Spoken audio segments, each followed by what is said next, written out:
Yesterday I made a project on a breadboard with LEDs and capacitors with resistors. It works when I press the red button. The LEDs will start to go one by one, turn on.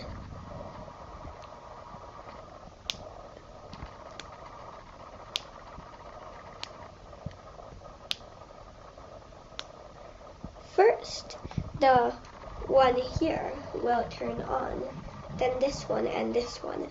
It happens really quickly because I pressed it a lot, and the capacitors had a bit of charge left in them. But if I press it when the capacitors don't have any charge, it will turn on slowly.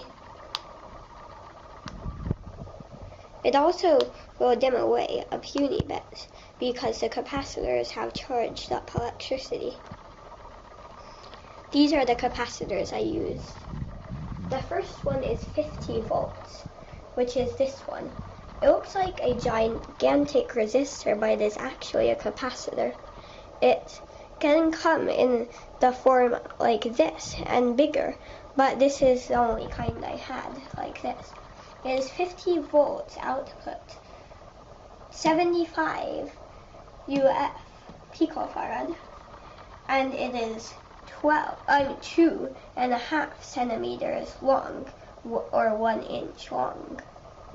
Plus is always where the arrows point and the pluses are. So this is plus and this is minus. And this is the second capacitor. This one charges the quickest. This charges not as quickly. This is 10 volts output, 330 UF or picofarad, and 1.5 centimeters tall. This is what it looks like, and it can also come in this form, but this is the one I had. The shorter leg is minus, and it's not always shorter, and the one with the stripe, like showed here on this bigger one, is always minus the stripe on it. So that is how you can differ plus and minus. This is the capacitor for LED 3. This capacitor here for this LED. It is 10 volts output, 1000 UF or picofarad, 1.5 centimeters tall and 1.5 inch tall. It's hard to do the inch because it's small. And now I'm going to show you how that experiment works. The battery pack is 6 volts with 4 1.5 volt batteries in it. Plus and minus are there. Plus goes over here with a 1000 ohm resistor. So this capacitor here is it's the 50 volt one, but I drew it differently. It can't really light up the LED, which is here. So the electricity goes in here. It needs to charge up to 50 volts, where the resistor here, which is 100 ohms, lets the electricity down so this LED can light up. It goes here too with the 1000 ohm resistor, and here is the second one, 10 volts and 330 ohms. Picofarad. And plus and minus are here also. And the LED plus and minus also matter. The longer one is always plus, the shorter wire is always minus. The 100 ohm resistor is there too again. The third capacitor here is plus and minus is also shown, and the wire goes here. Minus and plus are on the LED again, and the resistor is also always 100 ohms. The wire goes back and into the capacitor like a battery, almost with a simple circuit.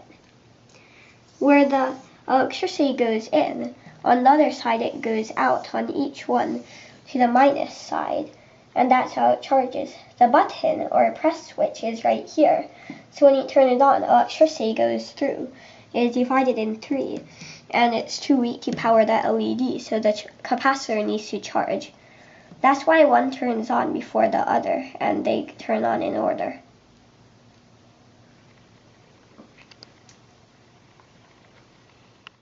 Right now I'll show you the parts you need to build the whole contraption. First you need 3 medium-sized LEDs. The medium-sized LEDs can be of any color. They look like this. This is a smaller LED in comparison, and the biggest LED I have here. Then you'll need a press switch. The press switch can be of many kinds. It can even be a slide switch. This press switch has 4 thingies for electricity to go in and out on. These 2, you can only use 2. The electricity goes through here, but it doesn't go across. So you can use 2 of these and it'll work. You can also use a press switch with only 2 of these and not 4. That works better. Then you will need a wire that if you want to build it on a breadboard, you'll need wire that doesn't have many strands like this. It's a 1-strand wire and therefore easier to fit into the breadboard if you want to do that. You will need 3 capacitors. These kind of capacitors can fit on a breadboard easier, but the kinds that are longer can be better for doing the project with just wires.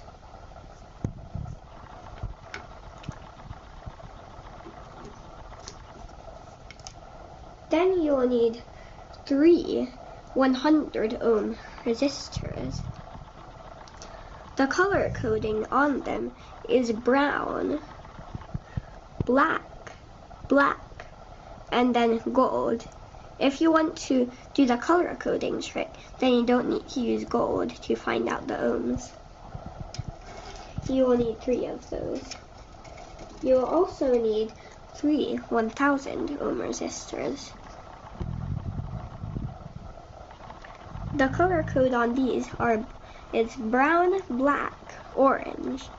And again, the gold you don't need to use if you're going to use a color coding trick. That is all you need for the project.